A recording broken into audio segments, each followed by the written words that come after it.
the true story of a Hollywood legend. Mike Brown. I kill Pluto. I kill Pluto. I kill Pluto. Give it to Mikey. He'll dislike anything. And action. Hit the button, baby. Stay cool. This is a Thor News presentation. Thor News presents Party dance time. There's something out there.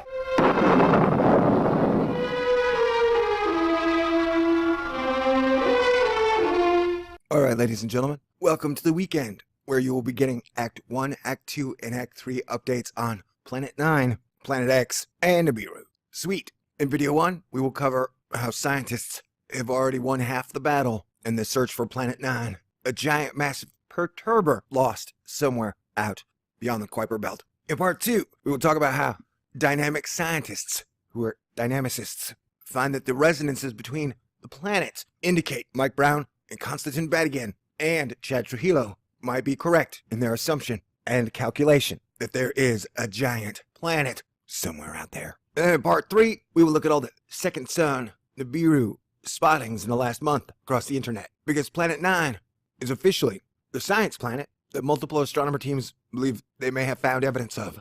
Planet 10 is any planet body outside of Pluto, like Eris is Planet 10, Make's Planet 10, VP113 is Planet 10, Saturn is Planet 10. It's also a science definition. And Nibiru, Tiamat, Nemesis, Herculubus, Wormwood, these are all mythological, biblical, metaphorical, destructive harbingers of doom. And so we'll take a look at the internet looks at these planets. Isn't that exciting? Stay along for the science, speculations, and the whoop whoop, yeah. We are over at physics.org, and the search for Planet 9 from outer space is narrowing. That's right, according to the official physics organization. I think that's their name. On February 23rd, 2016, they said, on Tuesday, a French science quartet said they have narrowed the search area by studying data from NASA's Cassini spacecraft orbiting Saturn, the seventh planet from the sun. They could exclude two zones. The team wrote in the Journal of Astronomy and Astrophysics. Their work confirmed that a ninth planet might exist in the far reaches of our outer solar system. Co-author Jacques Lescar of the Paris Observatory told AFP, but not just anywhere. Based on mathematical modeling, the French scientists calculated what influence a ninth planet traveling along the orbit postulated by the Americans would have on the movement of other planets as it passed nearby. So they're speculating on how Planet 9's rhythm might disrupt our known planet's groove. You staying with me? They then looked at how the known planets actually behaved. They postulated the planet is thought to circle the sun in a lopsided, highly elongated oval loop. Wow, that is good to know, man. At its most distant from the sun, the planet would be too far away for any effect on other planets to ever be detectable. Interesting. Thus limiting astronomers to a searchable zone representing only about half of the total orbit. Now Lascar and his team have reduced the search area by 50% by eliminating two zones in which they say the modeling does not match reality.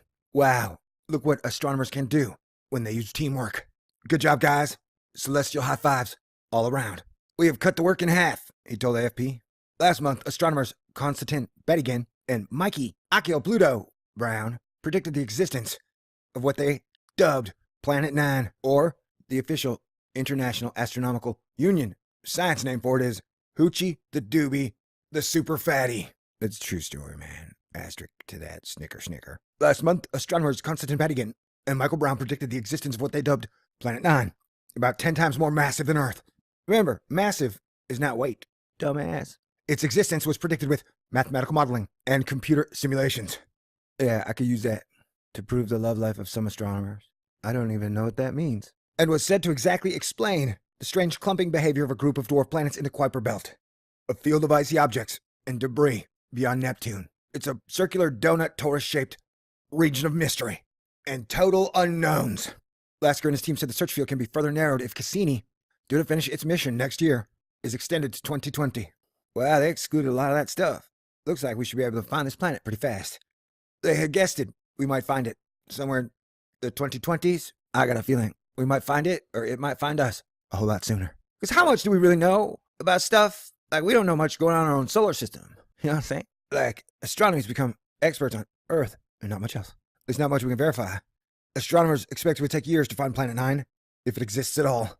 I highly doubt it. I highly doubt it would take them years to find it, if it does exist.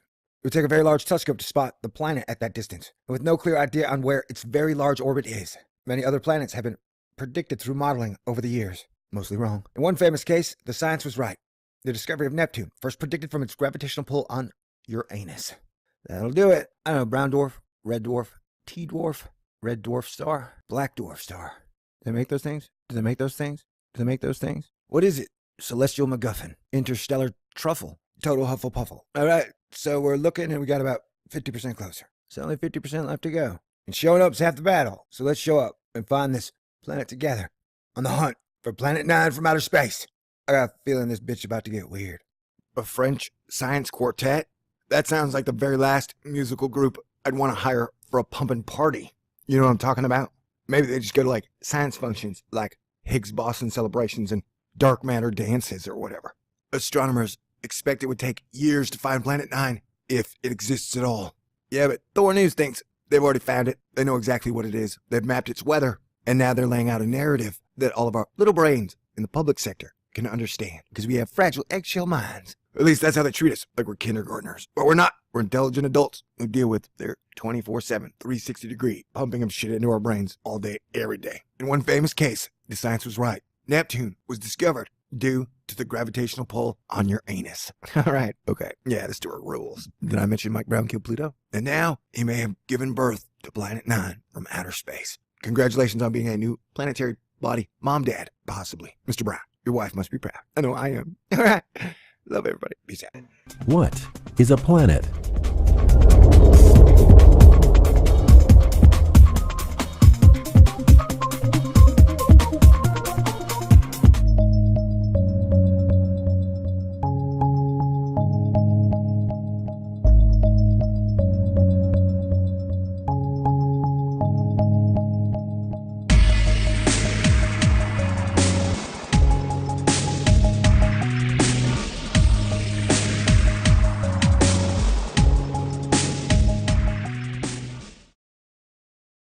Ladies and gentlemen, this Planet X story is crazier than I am.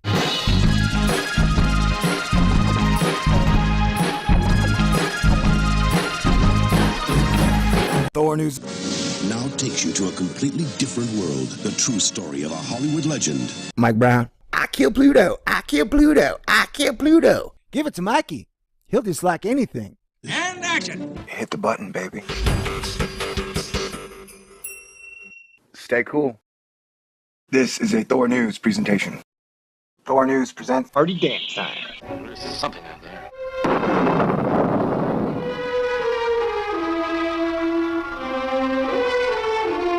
All right, ladies and gentlemen, welcome to the weekend, where you will be getting Act 1, Act 2, and Act 3 updates on Planet 9, Planet X, and Nibiru. Sweet. In Video 1, we will cover how scientists have already won half the battle in the search for Planet 9, a giant massive perturber lost somewhere out beyond the Kuiper Belt. In Part 2, we will talk about how dynamic scientists, who are dynamicists, find that the resonances between the planets indicate Mike Brown and Konstantin Batygin